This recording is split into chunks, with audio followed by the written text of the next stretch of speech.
Greetings and welcome. This is the Gadget 360 show and my name is Rajiv Makhni and we are doing a peek into many things today. We'll start off with the Apple Peak Performance event. New iPad Air with the M1 processor inside. So super powerful tablet now at a great price. Then even more powerful, the new Mac Studio. Blew my mind. The ultra powerful M1 Ultra chip inside. Also you'll pair it to the 27-inch 5K display. Now they call it the Studio Display. Then the Amazon Echo Buds 2nd generation. So TWS with Alexa built in. Great sound but satisfactory noise cancellation at this price point. Others are doing it better. 15 hours of battery life with the noise cancellation on. Supports all Alexa voice commands. Then we'll move on to a DAC, a digital to analog converter, a budget offering from a company called Low to Poor. I think it's called the S1 DAC. I think if I got that name right. So this is what will actually power high fidelity headphones. Nice budget offering, small form factor, powerful audio performance, comes with a small screen and volume controls. Good stuff on this one. Then we move on to the Logitech Pop Keys, a mechanical keyboard with round typewriter type of keys. Focused on Gen Z, comes with a very configurable amount of emoji keys built in, comes in loud yet good looking color. So that's the show. Let's start our peeking. The next open-world Warner Bros. Game has been awaited for a long time. Originally announced in August 2020, it was supposed to release sometime in 2021, but was delayed to an unspecified date in 2022. Well, now we do have a release date. It's 25th October 2022. The game lets players suit up as Nightwing, Batgirl, Robin and Red Hood, both solo or co-op, to bring peace to a crime-ridden Gotham after the death of Batman. Let's take a look at all the news coming in from the world of gadgets. And our top story, of course, has to be the Apple Peak Performance event. Now, talk about real performance. All of this was about great performance, whether it's the new phone, the SE that has come in, which of course you can see a quick impression of that on the Cell Guru show, or everything else from the new iPad Air 5th generation. Same design, but it'll be powered by the M1 chip now, 60% faster than the previous iPad Air. This is as good as the iPad Pro's. Front camera is now a 12 megapixel ultra wide which supports center stage, so all your video calls will be better. 5G has been added. USB-C port is now twice as fast. Prices start at 54,900, but remember, it's for the lowest variant. Now this can do 4K stuff, right? I mean, you can edit 4K video. What will you do with that variant? So you'll have to go to the next one. Then the big 2 or 3 ones, the M1 Ultra chip. It's like taking 2 chips, and that's exactly what they've done. Then fused 2 chips together, 20-core CPU, 64-core GPU, unified RAM, graphic memory going up to 128 GB. Design extremely small, very efficient with cooling. And the only way you can actually feel that performance is that it's going to come now in a device called the Mac Studio. Again, brilliant looking thing. And of course, you'll use it with the Mac Studio display. Let's take a look. Apple's first event of 2022 was all about performance. Peaking at peak performance, as Apple's wordplay would have us say. Performance on tech is all about the silicon inside it that powers it. And Apple on the day upgraded the silicon in some devices, announced an entirely new processor, a new device powered by it, and a device to accompany it. Let's talk about the upgrade first. The new iPad Air is here. And as expected, the design is the same. Everything looks the same. There are some new colors, but that's about it. But it is going to be powered by the M1 processor, introduced with the MacBook Pro, the MacBook Air and the Mac Mini back in 2020. The M1 upgrade essentially makes the iPad Air 60% faster with performance, 100% faster and better with graphics performance than the already pretty fast previous gen iPad Air, as per Apple's claims. And the new performance upgrades can make the iPad capable of more and better gaming, rendering 3D models, and photo editing with advanced machine learning based operations. The front camera now is the same 12 megapixel ultra wide camera that can be found on the other iPads, with the support for center stage that zooms in on the user to keep them centered in the frame in video calls. And finally, the new iPad Air will support 5G and a USB-C port that is twice as fast as before. And all these upgrades are making the already extremely fast iPad even faster. All it needs is even better Pro apps, better external display support, but we're not too sure if that will happen soon. The iPad Air starts at 54,900 with 64 GB of storage and goes on sale on 18th March. Time to move on to the new. The M1 Ultra was revealed. A new processor that doubles down on everything the already powerful M1 Max does. It is not a stretch to imagine it being made out of two M1 Max processors integrated into each other, functioning as a single chip rather than two separate ones. And the result? 20-core CPU, 64-core GPU, and a unified memory for RAM and graphics going up to 128 GB. And the first device to come equipped with this processor would be the new Mac Studio. It has an incredibly small size. The size is equal to two Mac Minis stacked on top of each other. Inside, it has a double-sided cooler, sucking in the cool air from the perforated base, distributing it across the SoC to keep it cool, and then sending it out through the perforated back. Under the perforated exhaust are ports. So many ports. 4 Thunderbolt 4 ports, a 10 gigabit Ethernet port, 2 USB-A ports, an HDMI port, a Pro Audio jack for high impedance headphones. On the front, there are 2 USB-C Thunderbolt 4 ports, along with an SDXC card slot. With the M1 Ultra inside, the Mac Studio is going to be 60% faster than the fully spec'd out Mac Pro, previously Apple's most powerful computer on sale, in terms of CPU performance. And in terms of graphics, the Mac Studio is going to be 80% more powerful and faster than the Mac Pro. And going by just how accurate the numbers for the M1 Pro and the M1 Max comparisons were, the high expectations from the M1 Ultra are expected to be met. The Mac Studio will be starting at the price of 1,89,900 equipped with the M1 Max and 3,89,900 for the variant with the M1 Ultra. Now moving on to the perfect display pairing with the Mac Studio, the Studio Display. It is a 27-inch 5K Retina display with A13 Bionic inside. It comes with a 12 megapixel ultra-wide camera taken from the iPads, which has support for center stage. It is equipped with high-fidelity 6-speaker sound system that has support for spatial audio through Dolby Atmos. As for connectivity, 4 USB-C ports on the back, with one of them being a Thunderbolt 4 port which can be connected to the MacBook not only to drive the display but also to charge the MacBook simultaneously. The Studio Display will start at the price of 1,59,900. So in terms of both upgrades and reveals, the event not only provided a peek but opened our eyes wide to just how capable Apple's own silicon will be for studios for creating just about anything. And with M1 inside, pun intended, the iPad Air looks to be clearing itself further away from the competition at its price. How these devices will perform can only be answered in the time to come with some testing. As for the future, Apple left it with a tease about the only product left in the Mac lineup which does not have the Apple Silicon yet. And they joined the rest of our incredible Mac lineup with Apple Silicon, making our transition nearly complete with just one more product to go, Mac Pro. But that is for another day. And with that, we can only imagine the insanity that is coming soon. Next up are the Amazon Echo Buds 2nd generation. Came inside a nice matte black case, which is very small, very pocketable. Earbuds themselves are also very, very lightweight, very comfortable. Multiple ear tips and wing tips in the box for a very optimal fit, and we got absolutely what we wanted. Sound is good, but not the greatest. Bass is punchy. The sound stage is not wide enough. Great for listening to maybe podcasts and audiobooks. Active noise cancellation works well for the price point, but I just expected more. Transparency mode also sounds quite natural, and Alexa, of course, is the big thing. You can actually use all Alexa commands on it. Price starts at $10,999.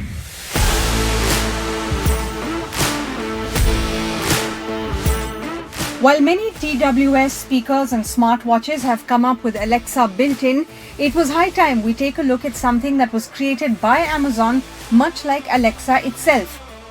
And so today we're taking a look at the Amazon Echo Buds 2nd generation. How well does Alexa work with these earbuds? How well do they sound? How well do the mics pick up the user's voice? Are they worth the interesting price? Answers to these questions and many more in the next few minutes.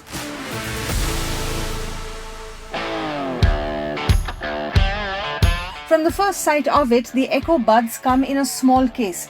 It is flat at the bottom so it can sit up straight.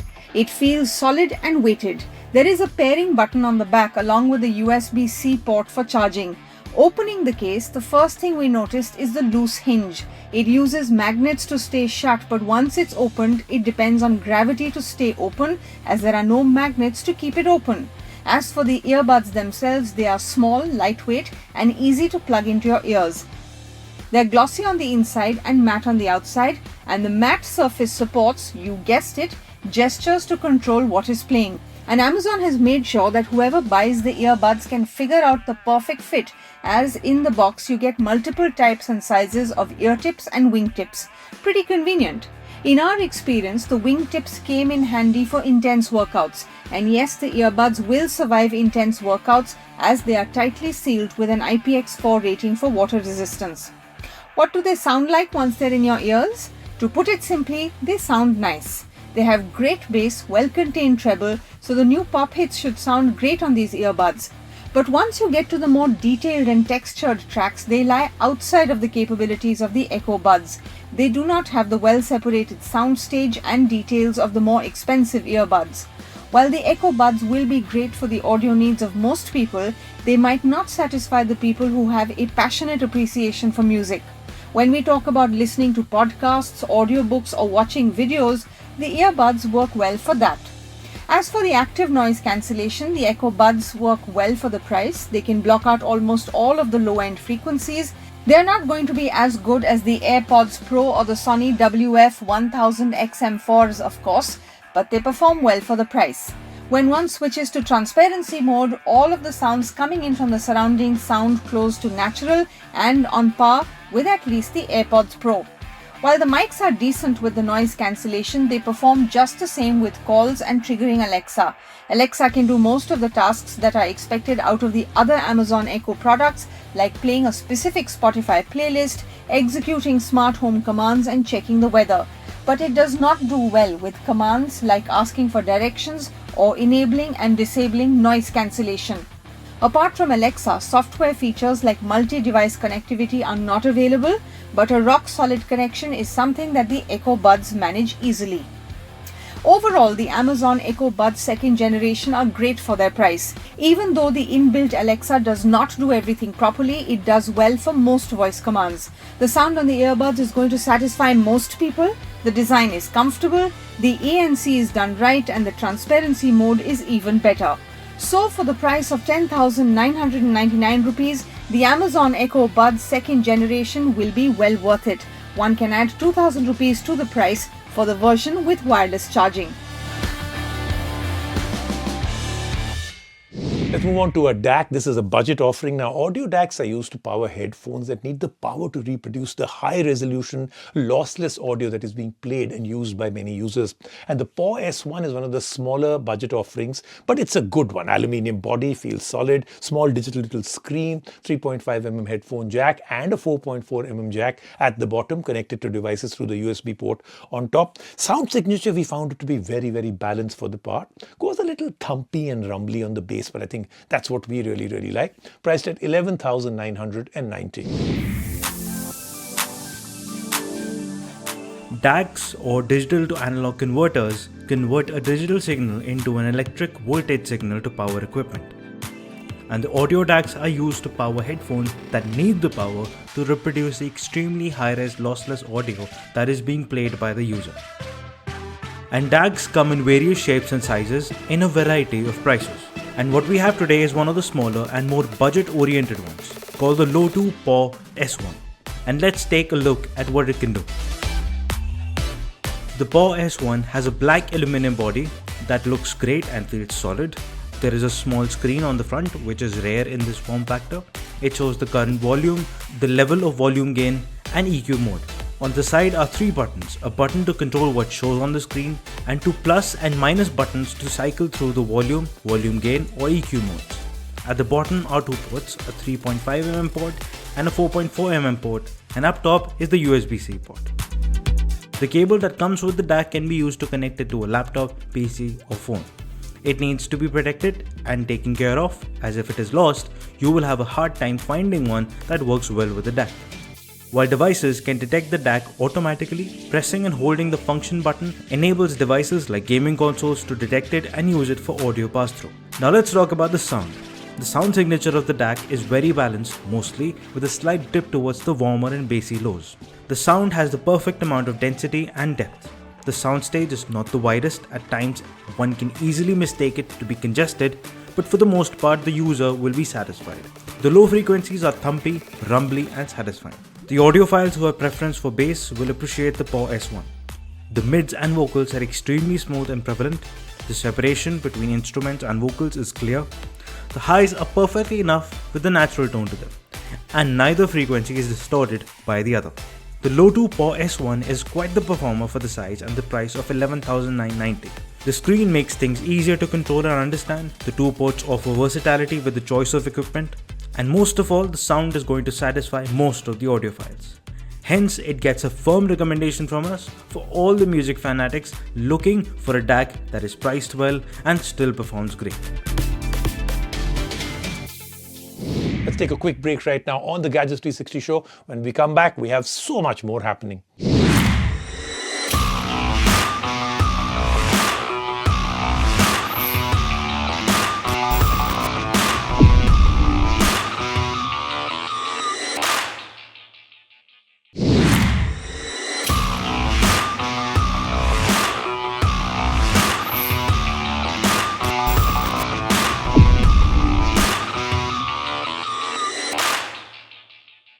Next up is the Logitech Pop keys. Now, Pop for the kind of colors that they've got on this. Very Gen Z, different take on keyboard, goes for loud colors along with round mechanical keys. I love the round keys, but the colors, I think some of them are really very, very OTT over the top. Has a learning curve to it. Once you're past it, the experience to type on the keyboard is quite good. There's no backlight behind the keys, which I think is a big omission. Everything else I like, but I'll tell you one part that people will really like. The separate emoji keys along with keycaps for even more emoji keys that come in the box, so you can configure which ones you really want.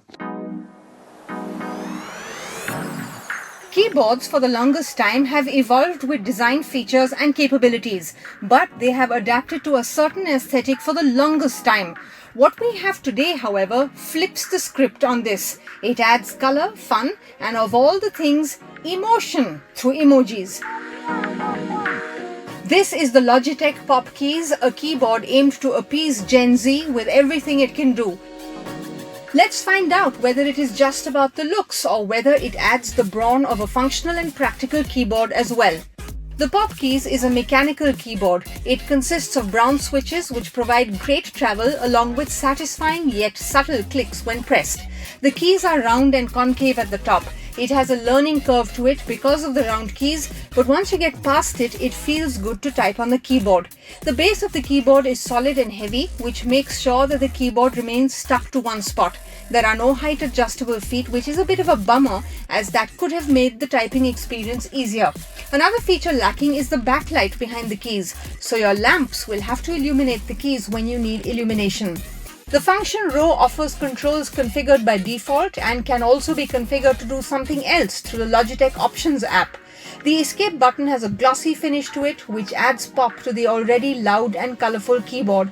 On the right side is a row of emoji-specific keys for Gen Z. They can be switched out with other emoji keys that come in the box and can be accordingly configured through the Logitech Options app. If you want the keys to perform the standard navigation functions, that can also be configured all through the app. The keyboard is powered by AAA batteries that can keep it powered on for 3 years. It can connect up to 3 different devices via Bluetooth, and the user can switch between the 3 devices through the first 3 function keys.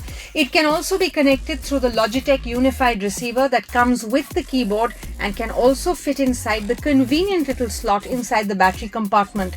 The Logitech Pop Keys is an interesting twist to keyboards. It adds a new layer to the aesthetics and some Gen Z-oriented keys while also providing the brawn of a mechanical keyboard.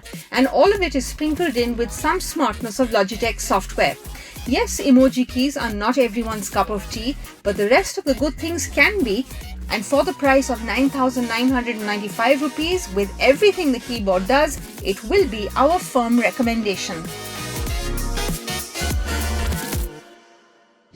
That then was the Gadget 360 show for this week. I told you, power-packed peak performance into every single thing. Next week, we'll be back with a whole lot more.